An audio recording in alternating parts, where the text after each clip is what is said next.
Hi, I wanted to give my take on how I promote learner assets and how to build home and school connections with my students at my school.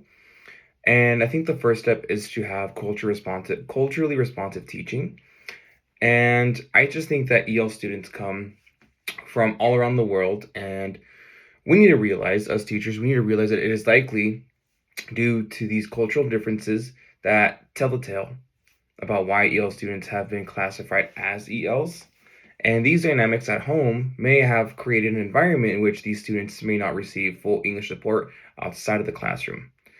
We need to think beyond the students and begin to ask questions about the environment they live in and inquire about what kind of support they can be provided with at home to help create a pathway towards English proficiency. This is why having cultural competence is important. We need to respect the cultural differences of EL students and begin to work with them and integrate their culture into lessons at school to show them all cultures should be embraced at school and that everyone will receive a proper education. So it's about building that connection between culture and the actual school subject matter. Additionally, students they come to school with an attitude and knowledge of the world based upon what they learn at home. When all students are in the classroom, you start to see a blend of culture and traditions that might be foreign for other students, and students will learn from each other. And it is the teacher's job to celebrate all cultures and respecting beliefs that come from all families. The reality for some students is that when they go home, all they know is how to interact using another language because it is the only other language spoken within the household. So parents may not be able to provide them with content and knowledge of, let's just say, English for RELs. And the type of support that they receive at home reveals itself in how prepared a student is for school every single day. A teacher's duty is to learn about all of their students and then develop a plan on how to support all the cultures in the classroom and how everybody can come to school and feel like they belong and have the opportunity to learn in a safe and caring environment. And some strategies that us teachers can use to help celebrate diversity and implement them into our lessons could be that a teacher should use real life examples during lessons as a way for the students to make real connections from outside the classroom in hopes that this will help them with the material. Many lessons as well can be taught and developed over the school year on how to affirm other students and how to interact with other students during classroom discussions when students share their own opinions or cultural experiences. A student's culture brings a lot to the table, and this can offer a different perspective for a new student to think about the world from various viewpoints. Perhaps a student can share an example from their life, and this is something that we can use in the classroom on a daily basis. I could also physically write down ideas, thoughts, and experiences in the classroom on the board or on the whiteboard and the Promethean board. And this will promote culture, and students will be more inclined to get their examples published.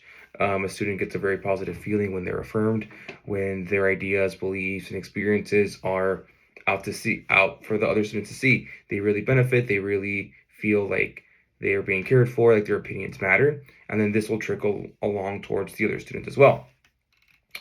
And this kind of goes hand in hand with how we can support all of our EL students.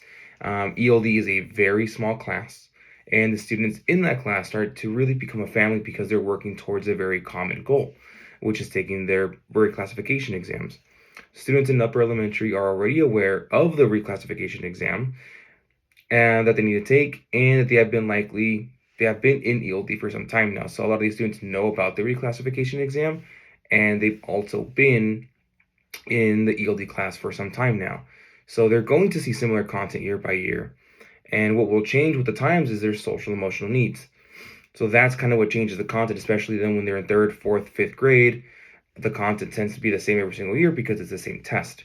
And students that are new to the country will see these tests and see this content year by year as well. But what will change is their social emotional needs, as I mentioned, and students should feel supported along this reclassification journey, and a teacher should try their best to offer them a healthy and positive support system. This begins by getting to know the students as well as their backgrounds, their individual dynamics, will offer us an insight as to what kind of support they are getting from home. and this will determine what kind of support they should be receiving at school. Some strategies that students can benefit from is to constantly check in with the students and see how they are feeling. This can be done by simply showing a list of Vista 5, so on a scale of 1, from 0, 1, 2, 3, 4, 5, as well as taking direct feedback from the students before, after the lessons. And from this point, it is critical to promote a growth mindset with the students because then they feel like they can do the work and that progress should be celebrated as well. Now, speaking with our families of EL students, how we can get them involved is having to come together and have a community understanding of what's going to be expected of them, other students, and of parents at home, students at school, and parents at home. We can all work together to remain in contact, to support each other and the students, together with stakeholders at the school, so teachers, admin, and other interventionists as well, therapists, counselors. All the resources can be shared with the families, and they can be trained on how to use these resources directly from teachers and staff themselves. Students can also, or schools can implement family nights at the beginning and the end of the year so that all families can see the types of changes that the school is trying to implement. And at the end of the year, to see how ELs at the school have been progressing. And we share this data with parents, mostly about their individual child, to see how these changes over the years have been helping them progress, especially when it comes to the reclassification exams. All of this is an attempt to help the students, give them what they really need, and also give parents. So give students what they need in terms of content, social, emotional needs, as well as parents what kind of connections they can make from school to the home, and how that those resources from home will benefit their student when they come to school. So it should be a full circle and a team effort from parents, the students, and the teachers.